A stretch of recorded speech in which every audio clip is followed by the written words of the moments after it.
Hello everybody and welcome to Cabaret Secrets. This is Gary Williams and I'm joined by Chris Peters today, who's going to talk to us about sound, how to get the best out of working with sound engineers and when we're working with different bands and in different theatres. Chris, welcome to Cabaret Secrets. Tell me how long you've been doing this for? Professional touring, 23 years. You must have worked with a lot of different bands and singers and setups over the years. Yeah, I've worked with everybody from small theatre acts doing the Mikado in Bath Theatre Royal to stadium tours with Robbie Williams. A wide range of different sounds and different artists. Would you say that you've got an area of expertise or something that you like doing best? The area where I sort of specialised in was PA design, designing big stadium arena sound systems, and when I designed the surround sound for Roger Waters at the O2. So, that's kind of my main area. The reason I'm back here on the Queen Elizabeth is I want to actually do some mixing on the desk, and the sort of the path I was taking me away from that. So I just wanted to come back and do, mix some music again. So tell me some of the artists that you've worked with over the years. Oh, everyone asks this. Name drop. Alicia Keys, Robbie Williams, Kylie Minogue, Jamiroquai, Tony Bennett. Oh God, don't keep asking me. You mentioned it to me the other day, one of my favourites, Burt Bacharach. Yeah, I was lucky enough to do one show at the Albert Hall. That involved 2 weeks rehearsals. I had 33 guest artists. It was just an amazing night to meet Burt Bacharach, Hal David, so... Well, not just to meet them, but to work with them, right? Yeah, absolutely, to work with them as well was absolutely stunning, And, working with such a wide range of sounds as well, that must... sometimes I'm doing corporate events on land, and the event the sound companies put in is provided. I've never met the guys before, and it seems sometimes we seem to be struggling to get the sound right, and then it transpires that they've never really done sound for sort of a jazz ensemble before, or a big band. They're used to doing sort of big rock and roll things. Does that really make a difference, the approach and what people get used to? Yeah, absolutely. The approach is, if you're doing, certainly with corporate events, I know it can be very difficult because corporate companies, like you say, aren't geared up to doing live sound. They don't have the correct speakers. They don't have the experience within their team to do that. So when you approach a situation like that, you've really got to put in what they call a technical rider and say, look, I need these minimum requirements, which might be a PA of a certain size and a mixing desk of a certain type, so that you can, mic up all the band, make sure you've got a nice microphone if you're singing, and these things you need to make sure if you're doing a corporate event or any show that you put in a technical rider that says, I need the minimum, this is the minimum I need. Now, sometimes to get to that point where you know what your minimum is might take you a few shows, and you might have a few disasters en route where you think, no, the sound wasn't good enough there. But once you've done a few shows, you think, well, when I did it last time, it was fine. And even it might be as simple as take a photograph of the PA and to think, well, I need something of this size. It was 2,000 people. Take photographs of the equipment. Then, so if I'm doing let's say a wedding, I'm singing at somebody's wedding in a marquee. Just to give you an idea of the size, there might be, say, 400 people there. Right. To give you an idea of the size of the room, what would a technical rider look like? What would a simple technical rider look like, and how much detail would there be in it for something like that? Well, a technical rider, it can be simply stated. The best way to do it, people used to go, I need a 10 kilowatt or 10,000 kilowatt PA. That means nothing anymore. What you're looking for is, okay, I've got 400 people. I would like at the back of the room for an SBL sound pressure level of 94 decibels, say, which is not too loud. It's a pleasant enough volume. So you might want to include something like that in a technical rider, because it states the PA must be efficient enough to punch the sound to the back of the room. And that would dictate the number of speakers, the type of speakers that they're going to bring? Yeah, absolutely, yeah. That sounds pretty straightforward. But you actually put it in, once the PA company hear you talk in these terms, we got somebody who's serious here. If it was a heavy metal gig, you might state it needs to be 120 decibels at the back of the room. But it depends what type of act you are and what sort of music you're doing. So, stating that makes them believe you're serious. They're not going to... a lot of sound companies, especially smaller ones, they're doing a corporate show or a wedding, or they might not have enough speakers to do it, and they don't want to hire in any more speakers because that's their profit going. But if you're clear as an artist, I need this, then you can then expect expect something better. If it's in that kind of environment, or even on a ship, do you expect the artists, the singers, to bring their own microphones or not? Generally, no. I mean, if you're a singer, I think it's a good idea to have your own microphone. Obviously, we use radio mics on the ship here, so you'd have to have the same type of radio mic systems that we use on the ship. If you're using a wired mic, definitely take your own microphone because it's more hygienic, and you can select the mic that you personally like. Does it make a big difference to the sound? Yeah, absolutely. Oh, really? Yeah, absolutely. Yeah, mic selection is really important. So for the kind of stuff that I do, sort of easy listening, swing kind of stuff, what kind of microphone should I be looking at? I would say something like we've been using here is like the Sennheiser capsules, anything with a Sennheiser name on it. They've just got a lovely sparkle in the top end, and they're nice and warm, and you can afford to take the microphone away from your mouth, by varying the dynamics. Certain mics like SM58s, which are become big, at one point were an industry standard. A lot of people move them away from their mic, and they lose all the low-end response from the mouth when they're singing. They're sort of trying to control it themselves. Yeah. But the Sennheisers tend to be better with that control. You can pull them away from your mouth when you're hitting the high notes or singing louder. With the 58, you tend to lose that low end, and then the voice sounds very thin and reedy. People used to talk to me about microphone technique, and I didn't really know what they meant because I'd never been taught it. Yeah. But I mean, whatever I do, I've been doing for years, and nobody says anything. I used to ask sound guys about it. I'd say, am I doing whatever I'm doing all right for you? Am I moving the mic away too much, and so on? I guess that when I'm belting out bigger notes, that I tend to move the mic down a little bit, and when I'm singing quiet, I put it closer. But I know at the same time, I assume that you are checking the levels throughout the show, and I mean, is it? In an ideal world, should you not have to touch the level of the vocal at all during a show? Should I be controlling that myself? I think when you did your show the other night, the levels were fine. I didn't have to. Sometimes, if somebody's got a bad vocal technique, you can end up chasing the vocal all night. You're almost doing the inverse of what they're doing. Yeah. Now, I didn't find that with yourself. You can put something called compression on the voice, which too much of that, and it's going to destroy the sound. But it is a very quick way of being able to grab a level. Sometimes you can't react quick enough. What do you mean when you say compression, for people that don't know? Compression is a way of limiting the dynamic range of the voice. Stop it getting too loud. Stop it getting too loud, and also you can expand it as well, so if it's too quiet, it will. All right, okay. But too much use of that will affect the sound of the voice, and it certainly affects more the high-end sound. But you can use that in conjunction with a good vocal technique, just a mild compression, just so anything that I'm not quick enough to react to on the console, it will do it for me to a certain degree. Yeah, so a good vocal technique, is it just as common sense as just that? If you're belting out a big note, you move it down a little bit? Because I've got this vision in my mind, and I never wanted to be one of these sort of old club singers, and you see they belt out a big note, and they've suddenly got the microphone right down by their side, it's miles away from their mouth, and so I suppose it's got to be used carefully, I guess. Yeah, I mean, I was lucky enough, I did a Simply Red tour, and Mick Hucknall, if you watch him on a video or on stage, he holds his mic literally on his belly button. For the whole time?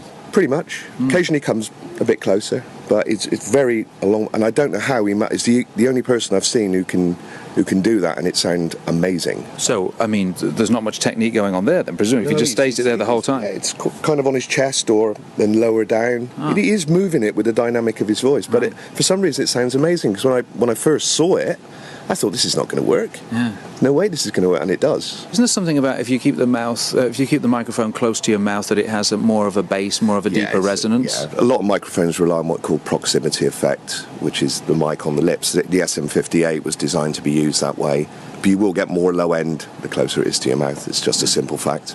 And that's sort of a warmer sound. So if you're singing a nice ballad and you want it to sound warm, you put it very, very close. Yeah, I mean, it's important for a singer to be consistent, so that when you sound check, you do the same things, so that the engineer then can get a feel for what you're doing. And if maybe sometimes you hold it a little too close and it gets too boomy or too much of a bass response, and then we can just quickly correct that. That's not a problem. The important thing with singers is consistency.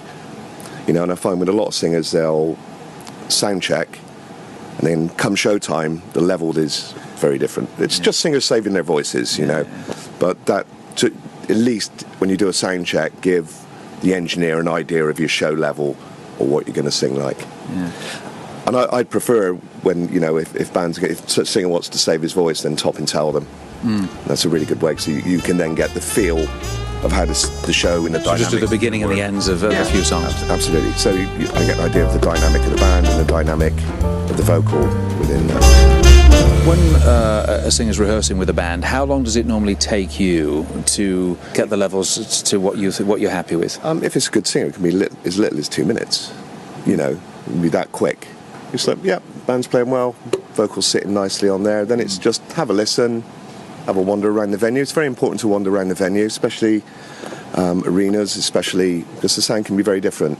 And that's where the areas of compromise come with audio, that you have to decide on an overall best sound. And sometimes that's not particularly easy. So it's using your ears. It's walking around using your ears, sit in some different seats, get an idea of the dynamic of the singer in the band, then try and marry the two together.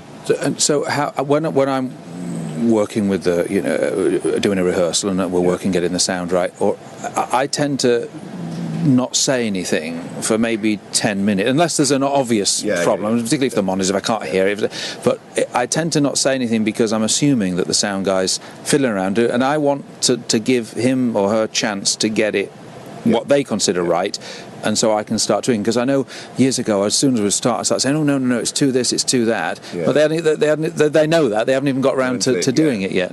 Yeah, I mean, give it a bit of time, because certainly with digital boards, they're not as quick to operate on as the older analog style boards. So you might have to go through several pages of menus just to tweak EQs, reverbs, monitor sends. So it can take a little bit of time. Sometimes you're lucky, you push the vocal fader up and go, fantastic. And again, for a lot of singers, I think, and instrumentalists that don't really know much about sound. I mean, sometimes I'll come out and I'll listen in the house, and it's not quite right. It's not what it doesn't sound right to me, but I don't have the vocabulary and I don't know the technical phrases to sort of explain to the sound guy what I'm missing. So sometimes it's difficult to know how to explain what's up. That's a problem. Sometimes a singer will end up talking apples and I'm talking oranges, and that is a problem. Communication, it can be a bit of a problem, because a lot of singers tend to talk in terms of colours, whereas I talk in terms of frequency, and that's just something you have to talk to the singer or the artist, and eventually you'll get there. I mean, I've taken singers on the console before with the microphone, and let's do it. I'll twiddle. You tell me when you're happy with the tonality of the mic or the reverb or the effects or whatever we're putting on. So it's about communication. And what kind of words would it be good for singers to have in their vocabulary to try and make it easy to communicate with the sound person? I think it would be really nice, but sometimes a little knowledge is dangerous because you've got to be really sure if you're going to talk in terms of frequencies and bandwidths and cues, and you've got to be really certain what you're saying. So then, in layman's terms, without using any kind of technical words, like the other day, what did I say to you? I said I think it needs more presence, and I didn't really know if that was the right word to use. Well, presence to me means high-end frequencies. 6K, 6,000 hertz up. Right. And it just gives it that little sparkle. That might be what technically that it needed, but I was thinking, it sounded to me like, I don't know, the voice was coming from somewhere else in the room, and I wanted it to sound in the audience like I was sitting next to everybody singing to them. Was that the right word to use? Yeah, I think it was. Yeah, I think because I did that, and we kind of settled down then. And what you've got to be careful of with sound checks and setting levels, I tend to, as long as I know I'm happy with the sound of everything. Sometimes bands don't play properly in sound checks, so you can end up getting a great sound in the sound check, and come show, that whole dynamic is changed. You mean it's got louder? It's got louder or quieter in certain areas. It can change. So that's why you have a mixing desk. That's my job, is then to correct it for show. And if that means running downstairs in the middle of a song, that's what you got to do. And does it make a big difference when the audience is in a room? I hear that, but explain that. Well, absolutely. I mean, if you look at a venue like the O2 Arena in London, when the auditorium is empty, they've designed the seats that flip up, and they've got acoustic absorption in them that mimics fairly closely a person. So we can do a sound check in there and know it's not going to be too much different or very different for show. That's cool. So it does, arenas massively. Theatres, not as much, because they tend to be quite acoustically dead anyway. Right. But yeah, it does. It's bound to change. You're putting all this absorptive material in a room, and yeah, of course, it generally gets better with people certainly in arenas, in larger concert halls. So really, as a performer, I shouldn't worry too much about the levels of things. I should just try and be happy that there's a good general mix, and then let you worry about changing it when people are in. Yeah, absolutely. As long as I'm looking to get in the right ballpark, and then I know, okay, I'm happy with everything. We can call. I mean, on some tours we don't even sound check. We don't even sound check with professionals. Don't bother, because it changes so much with people in. We've been doing the tour for 6 months. We know exactly what's going on. Bands don't want to come in any more than they have to. So very often we'll go straight into show. We've got backline guys, backline technicians who can all play drums or play guitar. We'll do a check in the day, and then we just go straight into show. The thing I like with a singer is if I don't have to do too much work in terms of that's a good answer. In terms of compression or effects. If I'm finding I'm having to chase and EQ different songs, then there's something not right with either the singer's technique. As long as the singer's got a good technique, then for me it should be very easy. We talked about communication before. I mean, do you find that singers can sometimes just be getting a bit stroppy and with this, and taking it out on the sound guy when perhaps it's not nothing to do with the sound? The problems are nothing to do. There might even be the problem might be the singer. Yeah. Oh, absolutely. Yeah. I mean, yeah.